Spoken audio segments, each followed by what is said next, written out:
Olá, queridos irmãos e amigos do grupo Calvinistas.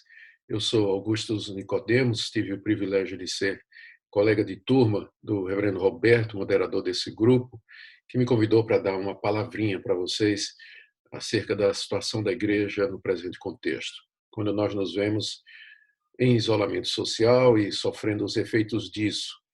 O cristianismo é uma religião congregacional, ou seja, ela funciona à base dos encontros, dos cultos e da reunião dos crentes para exercer as mais diversas atividades, cultuar a Deus, promover a comunhão dos santos, a edificação mútua, exercício dos dons, celebração da ceia, batismo, e tudo isso vem sendo, de alguma forma, atingido com as medidas sanitárias de restrição de movimento, de aglomerações e outras que vocês conhecem muito bem. E aqui no Brasil, dependendo do estado mais rigoroso, medidas mais rigorosas ou medidas menos rigorosas. De qualquer forma, é um momento de grande desafio e eu tenho imaginado algumas áreas onde nós temos de refletir um pouco mais diante dessa oportunidade que essa calamidade representa para nós.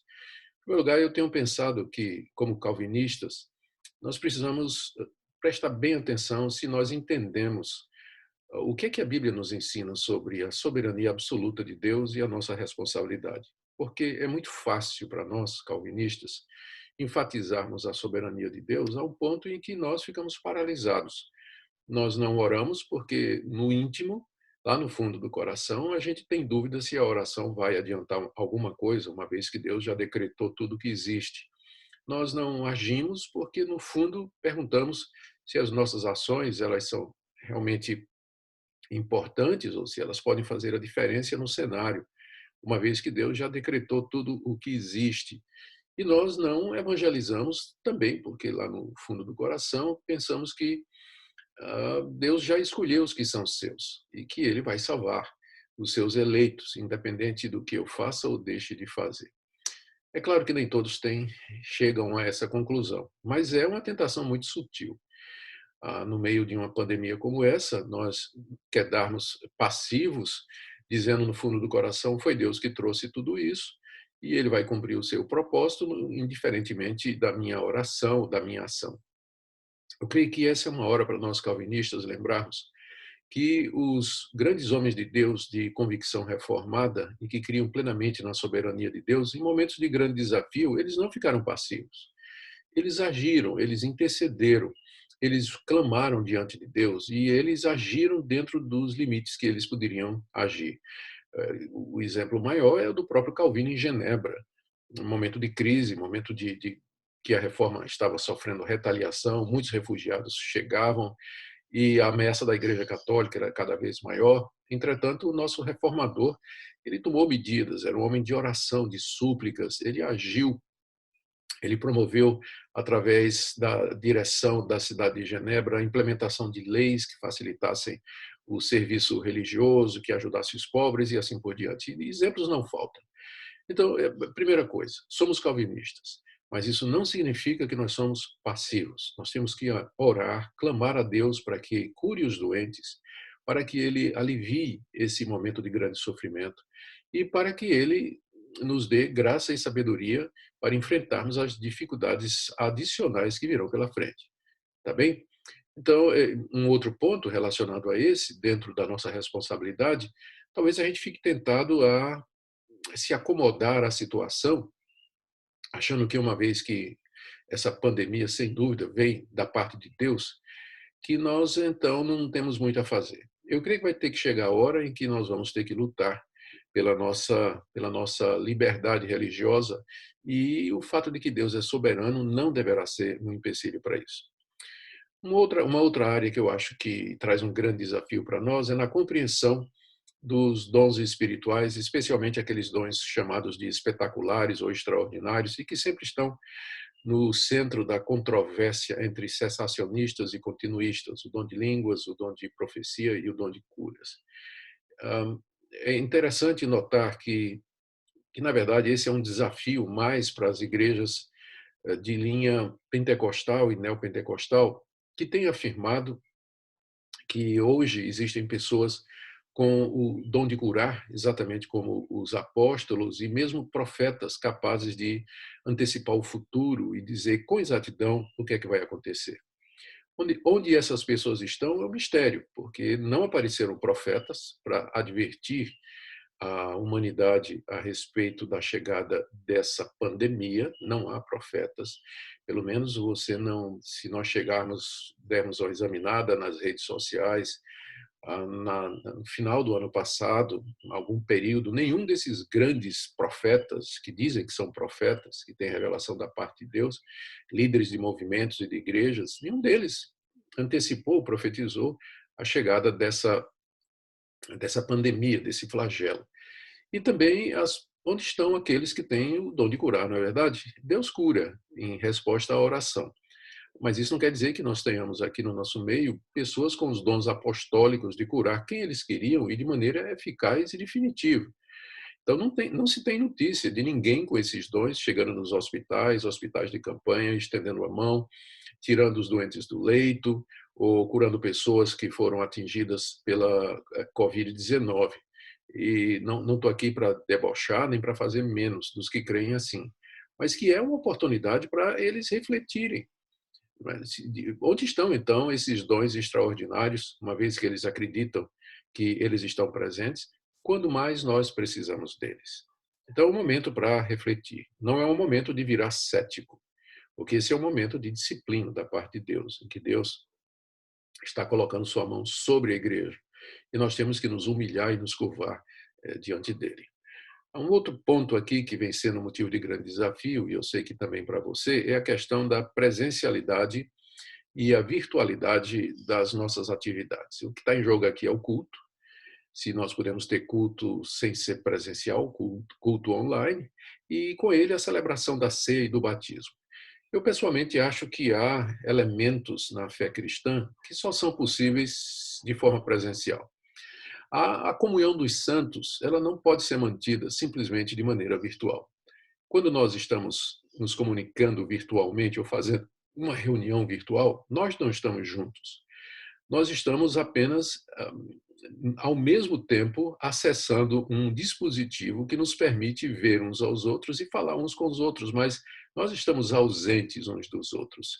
Por mais eficaz, por mais eficiente que os meios de comunicação, aplicativos de encontros sejam úteis, eles não podem substituir o elemento da presencialidade, de estarmos juntos, tocar no irmão, olhar no olho do irmão, sentir o cheiro do irmão, dar um abraço no irmão, fazermos juntos aquela santa coreografia, levantar juntos, ouvir a voz do irmão cantando quando nós estamos em louvor congregacional. Então, tudo isso faz parte. A ceia do Senhor também tem elementos presenciais. Participamos do mesmo pão, bebemos do mesmo cálice. A nossa presença ali juntos simboliza a unidade do corpo de Cristo. E o mesmo pode se dizer a respeito do batismo, né? Fazer batismo online não me concebe. Eu estou até pensando quando vai aparecer expulsão de demônios online. Né? Eu quero ver como é que eles vão fazer. Mas isso tudo nos leva a refletir na necessidade, na importância de estarmos juntos. A presencialidade. Minha palavra é: não se apresse, se você é pastor de igreja, não se apresse, não queira tomar atalhos para promover estas coisas online, porque reflita que nós estamos debaixo da disciplina de Deus. Na igreja presbiteriana, uma das disciplinas é afastar um membro da comunhão. Ele fica sem poder participar da ceia do Senhor, como uma maneira dele sentir a gravidade daquilo que ele fez. Eu creio que da mesma maneira Deus está fazendo isso conosco. Ele nos suspendeu a todos da ceia, exatamente para que a gente clamasse, a gente se examinasse, que a gente se disciplinasse e ansiasse pelo retorno das atividades e de participar da ceia do Senhor. E por último, eu queria colocar para vocês alguma coisa que está no meu coração. Eu estou muito preocupado em perceber a mudança de status. Passamos de liberdade de religião para permissão religiosa. Ou seja, agora são os governantes que estão dando permissão para que a gente possa fazer culto online, para que a gente possa se dirigir aos templos, para que nós possamos exercer nossas atividades. E mesmo assim eles permitem de maneira restrita.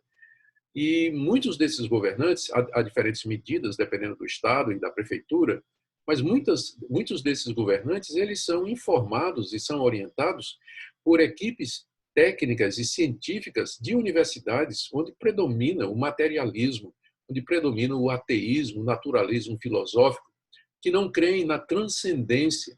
Cientista não é neutro, cientista tem convicção, tem pré-convicção, tem preconceito, e boa parte deles são preconceituosos contra o cristianismo.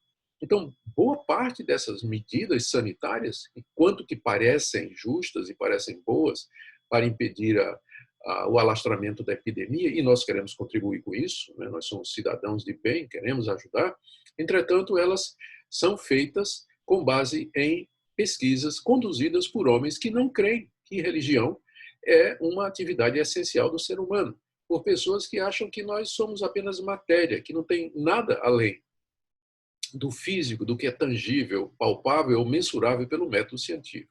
O resultado é que essas pesquisas ou essas informações científicas, elas são enviesadas pelo materialismo, pelo humanismo, pelo naturalismo, e são contrárias e hostis às religiões, especialmente às religiões congregacionais, como é o caso do cristianismo. Então, eu estou preocupado porque já ficou claro que os governos podem nos atingir duramente, eles podem fazer isso, nos atingir duramente.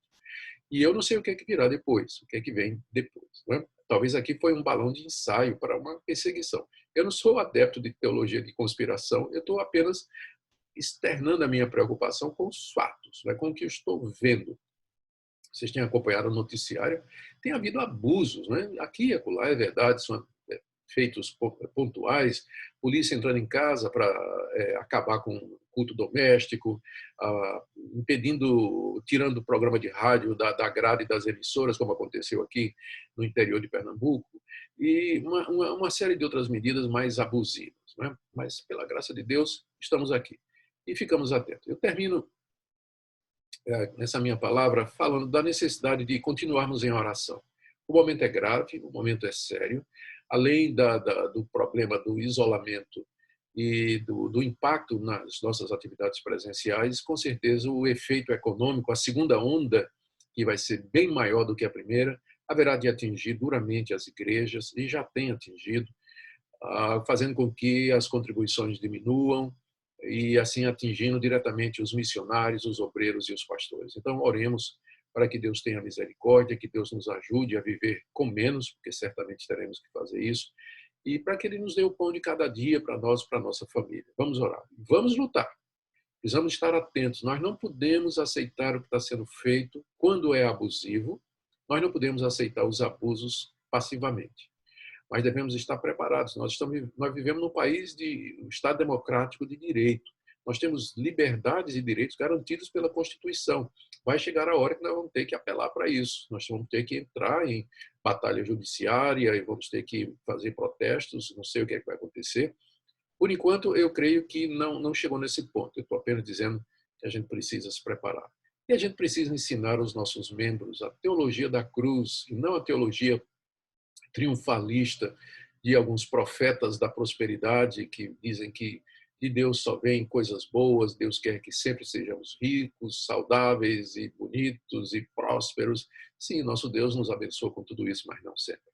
Tem momentos em que a sua mão pesa sobre nós, como é esse momento que nós estamos vivendo, e precisamos ensinar o nosso povo, para que o nosso povo suporte isso, aguente isso, com perseverança, fidelidade, sabendo que o nosso Deus, no final, faz com que tudo contribua para o bem daqueles que o amam. Espero que essa palavra seja de bênção para a sua vida, para vocês. Deus abençoe vocês do Grupo Calvinistas e continuem firmes na graça do Senhor e Salvador Jesus Cristo. Meu abraço para vocês.